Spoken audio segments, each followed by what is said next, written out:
ಓಂ ಶ್ರೀ ಪರಮಾತ್ಮನೇ ನಮಃ. ಶ್ರೀ ವಿಷ್ಣು ಸಹಸ್ರನಾಮ ಸ್ತೋತ್ರಂ. ಓಂ ಶ್ರೀ ಗುರುಭ್ಯೋ ನಮಃ. ಹರಿ ಓಂ. ಸಹಸ್ರನಾಮ ವಿವರಣೆ. ಸ್ತೋತ್ರಂ ಷಡ್ವಿಂಶತಿಃ 26 26. ರುದ್ರೋ ಬಹುಶಿರ ಬಭ್ರುರ್ವಿಶ್ವಯೋನಿಃ ಶುಚಿಶ್ರವಃ ಅಮೃತಃ ಶಾಶ್ವತಸ್ತಾಣುರ್ವರಾರೋಹೋ ಮಹಾತಪಃ. 114ನೆಯ ನಾಮ ರುದ್ರಃ. ರುದ್ರ ಎನ್ನುವ ಪದ ಮೇಲ್ನೋಟಕ್ಕೆ ದುಃಖ ಕೊಡುವವನು, ಸುಡುವವನು ಎನ್ನುವ ಅರ್ಥವನ್ನು ಕೊಡುತ್ತದೆ. ವೇದಗಳಲ್ಲಿರುವ ರುದ್ರ ಸೂಕ್ತಗಳಿಗೆ ಸಾಯಣರು ಅರ್ಥ ಬರೆಯುವಾಗ ರುದ್ರ ಎಂದರೆ ಅಗ್ನಿ ಎಂದು ಬರೆಯುತ್ತಾರೆ. ಮುಟ್ಟಿದರೆ ಕಣ್ಣೀರು ಬರುವುದು ಪಂಚಭೂತಗಳಲ್ಲಿ ಅಗ್ನಿಯಿಂದ ಮಾತ್ರ. ಆದ್ದರಿಂದ ಅಗ್ನಿ ಕೂಡ ರುದ್ರ. ಆದರೆ ಭಗವಂತ ಏಕೆ ದುಃಖ ಕೊಡುತ್ತಾನೆ? ಭಗವಂತ ದುಃಖ ಕೊಡುವುದು ಪಾಪಿಗಳಿಗೆ ಮಾತ್ರ. ದುಃಖ ಕೊಡುವ ಉದ್ದೇಶ ಶಿಕ್ಷಣ. ನಮಗೆ ಕಷ್ಟ ಬಂದರೆ ಅದರ ಹಿಂದೆ ಭಗವಂತನ ಮಹಾಕಾರುಣ್ಯ ಅಡಗಿದೆ ಎಂದು ನಾವು ತಿಳಿದಿರಬೇಕು.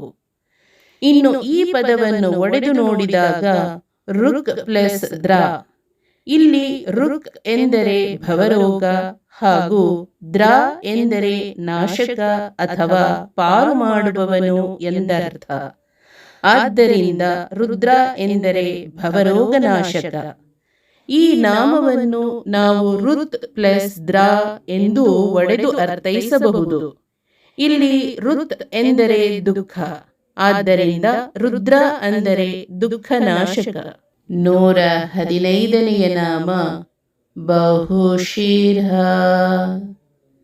ಸಹಸ್ರಶೀರ್ಷ ಪುರುಷಃ ಸಹಸ್ರಾಕ್ಷಃ ಸಹಸ್ರಪಾತ್ ಎಂದು ಭಗವಂತನನ್ನು ಪುರುಷ ಸೂಕ್ತದಲ್ಲಿ ವರ್ಣಿಸಿದ್ದಾರೆ. ಇಲ್ಲಿ ಬಹುಶಿರ ಎಂದರೆ ಸಹಸ್ರ ಸಹಸ್ರ ಶಿರಸ್ಸನ್ನು ಹೊಂದಿರುವವನು ಎಂದರ್ಥ. ಭಗವದ್ಗೀತೆಯ ವಿಶ್ವರೂಪ ದರ್ಶನದಲ್ಲಿ ಈ ವರ್ಣನೆ ಇದೆ. ಈ ಹಿಂದೆ ಹೇಳಿದಂತೆ ಭಗವಂತ ಬಿಂಬರೂಪಿಯಾಗಿ ಪ್ರತಿಯೊಂದು ಜೀವರಲ್ಲಿ ತುಂಬಿದ್ದಾನೆ. ಆದ್ದರಿಂದ ಆತ ಬಹುಶಿರ. ತಲೆ 5 ಶ್ರೀಗಳಿಗೆ, ಅಂದರೆ ಚಕ್ಷು ಕಣ್ಣು, ಶ್ರೋತೃ ಕಿವಿ, ಮನ ಮನಸ್ಸು, ವಾಕ್ ಮಾತು, ಪ್ರಾಣ ಉಸಿರು ಆಶ್ರಯವಾಗಿರುವುದರಿಂದ ಅದನ್ನು ಶಿರಸ್ಸು ಎನ್ನುತ್ತಾರೆ. ಭಗವಂತ ಸರ್ವಾಶ್ರಯದಾತ, ಆದ್ದರಿಂದ ಆತ ಬಹುಶಿರ. 116ನೆಯ ನಾಮ ಬಭ್ರುಃ. ಈ ನಾಮ ಭಗವಂತನ ಚಿದಾನಂದ ಸ್ವರೂಪವನ್ನು ಹೇಳುತ್ತದೆ. ಭಗವಂತ ಉದಿಸುವ ಸೂರ್ಯನಂತೆ ನಸುಗೆಂಪು ಬಣ್ಣದವನು. ಆತ ನೀಲಮೇಘಶ್ಯಾಮ. ಸಾಮಾನ್ಯವಾಗಿ ದೇವಸ್ಥಾನಗಳಲ್ಲಿ ಮೂರ್ತಿ ಕಪ್ಪಗಿದ್ದು, ಅಂದರೆ ನೀಲ, ಪ್ರಭಾವಳಿ ಚಿನ್ನದಿಂದ ಮಾಡಿರುತ್ತಾರೆ. ಇಲ್ಲಿ ನೀಲ ಅಗಾಧತೆಯನ್ನು, ಅನಂತತೆಯನ್ನು ಸೂಚಿಸುತ್ತದೆ. ನಸುಗೆಂಪು ಜ್ಞಾನಾನಂದದ ಸಂಕೇತ. ಬಭ್ರು ಎನ್ನುವ ಪದ ಬಲಸ್ವರೂಪ, ಅಂದರೆ ಬಾ. ಪೂರ್ಣಕಾಮ ಅಂದರೆ ಭೃ. ಸರ್ವ ಕಾಮನೆಗಳನ್ನು ಈಡೇರಿಸುವವನು ಎನ್ನುವ ಅರ್ಥವನ್ನೂ ಕೊಡುತ್ತದೆ. ಇಂತಹ ಅಗಾಧ, ಅನಂತ, ಜ್ಞಾನಾನಂದಮಯ, ಬಲಸ್ವರೂಪ ಮತ್ತು ಪೂರ್ಣ ಕಾಮನಾದ ಭಗವಂತ ಬಭ್ರುಃ. 117ನೆಯ ನಾಮ ವಿಶ್ವಯೋನಿಃ. ಸಂಸ್ಕೃತದಲ್ಲಿ ಯೋನಿ ಎಂದರೆ ಕಾರಣಕರ್ತ. ಇಡೀ ವಿಶ್ವಕ್ಕೆ ಕಾರಣ ಪುರುಷನಾದ ಜಗತ್ತಿನ ತಾಯಿ ತಂದೆ ಭಗವಂತ ವಿಶ್ವಯೋನಿಃ. 118ನೆಯ ನಾಮ ಶುಚಿಶ್ರವಃ. ಶ್ರವಸ್ಸು ಎಂದರೆ ಕೀರ್ತಿ. ಭಗವಂತ ಪುಣ್ಯಕೀರ್ತಿ. ಪವಿತ್ರವಾದ ಕೀರ್ತಿಯುಳ್ಳ ಭಗವಂತನನ್ನು ಎಲ್ಲರೂ ಕೀರ್ತನೆ ಮಾಡುತ್ತಾರೆ. ಭಗವಂತನ ಗುಣಕೀರ್ತನ ಶ್ರವಣದಿಂದ ನಾವು ಪವಿತ್ರವಾಗುತ್ತೇವೆ. ಇಂತಹ ಪವಿತ್ರವಾದ ಹಾಗೂ ನಮ್ಮನ್ನು ಪವಿತ್ರ ಮಾಡುವ ಭಗವಂತ ಶುಚಿಶ್ರವಃ. ಭಗವಂತ ಪವಿತ್ರವಾದ ಹೆಸರುಳ್ಳವ. ಆತನ ನಾಮದಲ್ಲೇ ಅಪರಿಮಿತ ಬಲವಿದೆ.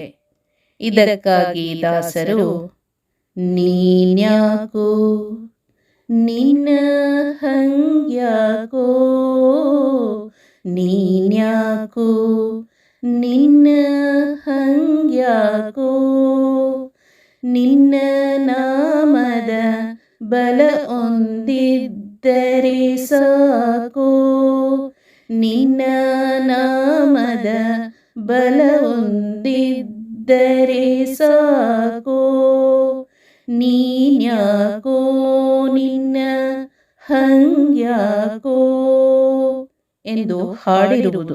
119ನೆಯ ನಾಮ ಅಮೃತಃ. ಅಮೃತಃ ಅಂದಾಗ ನಮಗೆ ತಕ್ಷಣ ಹೊಳೆಯುವುದು ಎಂದೆಂದೂ ಸಾವಿಲ್ಲದವರು ಎನ್ನುವ ಅರ್ಥ. ಸಾಮಾನ್ಯವಾಗಿ ಸಂಸ್ಕೃತದಲ್ಲಿ ಮನುಷ್ಯರನ್ನು ಮರ್ತ್ಯರು ಎಂದು ಕರೆಯುತ್ತಾರೆ. ಅಂದರೆ ಒಂದು ದಿನ ಸಾಯುವವರು ಎಂದರ್ಥ. ಈ ಸಾವಿನಲ್ಲಿ 4 ವಿಧ. ಮೊದಲನೆಯದು ಸ್ವರೂಪನಾಶ. ಉದಾಹರಣೆಗೆ, ಮಣ್ಣಿನಿಂದ ಮಾಡಿದ ಮಡಿಕೆ ಕೈಜಾರಿ ಬಿದ್ದಾಗ ಅದರ ಸ್ವರೂಪವಾದ ಆಕಾರ ನಾಶವಾಗುತ್ತದೆ. ಎರಡನೆಯದು ದೇಹನಾಶ. ಅಂದರೆ ನಮ್ಮ ದೇಹದಿಂದ ಪ್ರಾಣಪಕ್ಷಿ ಹಾರಿ ಹೋದ ಮೇಲೆ ನಮ್ಮ ದೇಹ ನಾಶವಾಗುತ್ತದೆ. ಮೂರನೆಯದು ದುಃಖ ಪ್ರಾಪ್ತಿ. ದುಃಖ ಕೂಡ ಒಂದು ರೀತಿಯ ಸಾವು. ನಾಲ್ಕನೆಯದು ಅಪೂರ್ಣತೆ. ಅಂದರೆ ಇಂಪರ್ಫೆಕ್ಷನ್ ಈಸ್ ಡೆತ್. ಆದರೆ ಭಗವಂತ ಈ 4 ರೀತಿಯ ನಾಶವಿಲ್ಲದ ನಿತ್ಯ ಸ್ವರೂಪ. ಆದ್ದರಿಂದ ಆತ ಅಮೃತ. ಉಪನಿಷತ್ತುಗಳು ಹೇಳುವಂತೆ ಭಗವಂತನಿಗೆ 3 ಸ್ಥಾನಗಳಿವೆ: ಅಮೃತ, ಕ್ಷೇಮ ಹಾಗೂ ಅಭಯ. ಇಂತಹ ಅಮೃತ ಸ್ಥಾನದಲ್ಲಿರುವ ಭಗವಂತ ಅಮೃತಃ. ದೇವತೆಗಳ ಆಯುಸ್ಸು ಅತಿ ದೀರ್ಘ.